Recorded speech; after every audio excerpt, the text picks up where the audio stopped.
Mga meses, mga mare, another day, another video, another vlog. Ito po yung mga naging kaganapan ng aming pagsimba sa Kamay ni Jesus, Lukban, Quezon.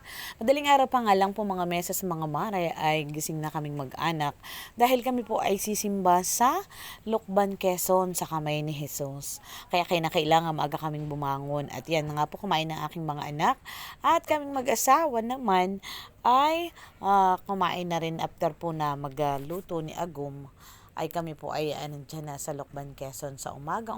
Pagdating po namin doon, ay kami pinag-picture taking mga meses, mga mare. Alam niyo po ba na kaya kami dumayo ng pagsimba sa Lukban, Quezon? Ay gusto kong ma-experience yung pong, sabi po nila ay pagka daw po after mass ay nagbabasbas sa mga mag-anak. Kagaya nung po nangyari na kami po ay sumibang nga diyan nitong December 28 ang paksa po sa homilia ay banal na mag-anak at kami po ay kaya sumimbang mag-anak. At na-experience ko po mga meses, mga mare, na sobrang saya, napaluha po ako sa sobrang tuwa dahil abagaman po at wala yung aking isang anak, yung aking panganay na si Dominic at nagtatrabaho po sa malayong lugar, ay ako tuwang-tuwa mga meses, mga mare, dahil kami po ay nakarating sa lugar na iyon na aking pinapangarap na kami magkakasama.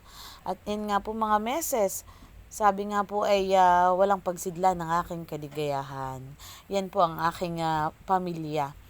At yan po naman ang aming kasama, si Ate Pe at saka si Ate Nancy, mga meses. Alam niyo mga meses, mga mare, ako po ay tuwa na kami nagkakasama, nabubuo. Bagaman po't hindi masasabing buo dahil wala po yung ang aking panganay, ay masaya po ang aking pakiramdam at kahit pa paano nagkakaroon kami ng banding. At di po baga, kahit sabi ng iba ay bakit na dumayo pa kami ng simba dyan sa Lukban, Quezon sa Kamay ni Jesus.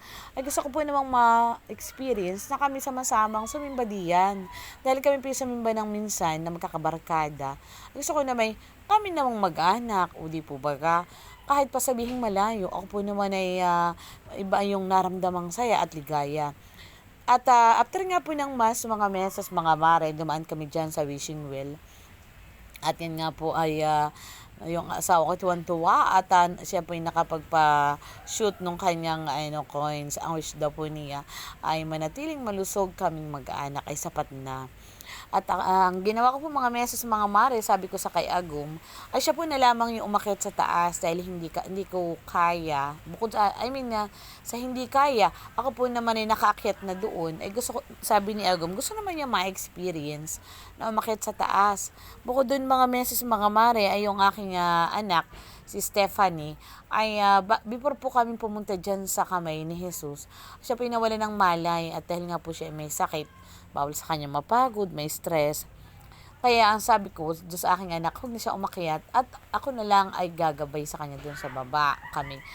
Ang ginawa namin ni Ayuni, na mag-iina, hindi na kami sumama kay Agum. Si Agum na lamang ang umakyat, si Ate Nancy at saka si Ate Pe.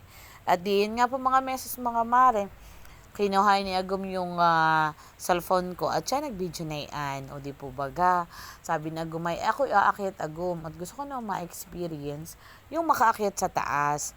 Dahil marami po ang naniniwala na pag nakaakyat ka dyan sa tuktok dyan sa dulo at ikaw daw ay nag-wish ay magkakatotoo yung iyong kahilingan. Basta ikay bukal sa loob, bukas sa puso ang iyong pananampalataya at paniniwala.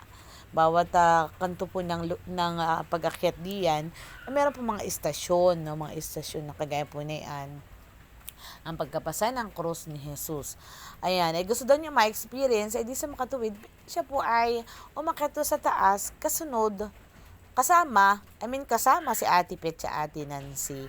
Kami pong mag-iinin nandun sa sasakyan at sabi ko doon sa dalawang bata ay hintayin na po na lamang namin ang pagbaba nila at kami sabay-sabay nakakain para naman sa pananghalian. At nga po mga meses, mga mare, ako ay naikwento ko nga po sa inyo na ang ginawa ko, hindi nga po ako nakasama. Ang ginawa ko, bumalik ako na habang naglalakad ako pa yung natutuwa. Dahil ako pa yung nakapulot ng 1 piso coins. Piso, as in piso.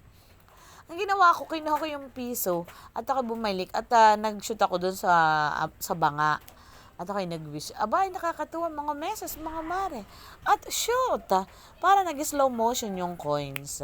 Sabi ko, ay naman, talaga namang hindi pinababayaan ng Diyos.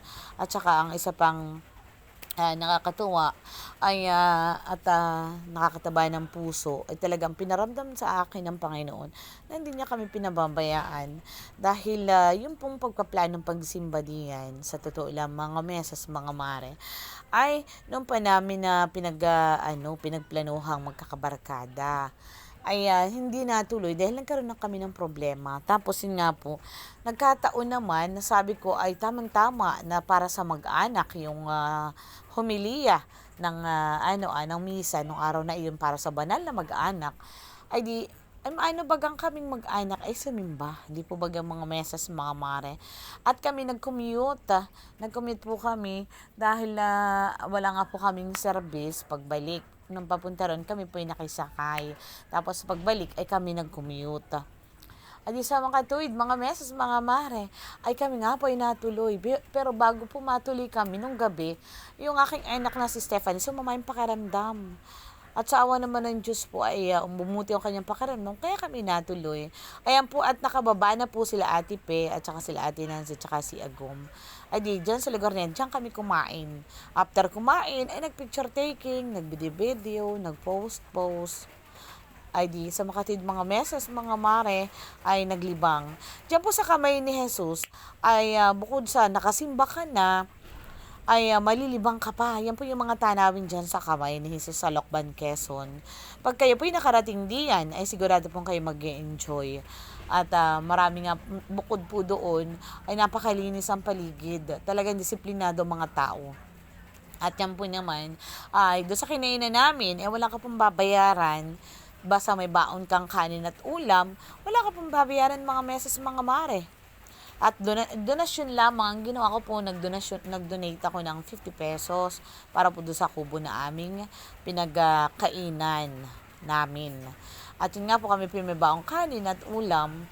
At yung iba, hindi naman sapat, bumili kami ng kaunting ulam at para po naman na madagdagan yung aming baon. Ayun mga meses, mga mare, di po bagay nakaka-relax. Napakasarap sa pakiramdam. After po na yun, di kami nag-commute. Pagsanghan to sinuluan to Infanta. Nga po't kami po narito na sa bayan na Infanta yung video na iyan. At sabi ko nga po ay, thank you Lord, nakarating kami ng maayos. Ayan si Agoma. At ang makita po niya, ay kanya pong kinukwento, kaya kinakausap mga meses, mga mare. Yan po ang lugar na iyan, malapit na sa terminal ng tricycle. Magta-tricycle po naman kami mula sa town proper hanggang sa aming bahay. Sa aming barangay, mga meses, mga mare.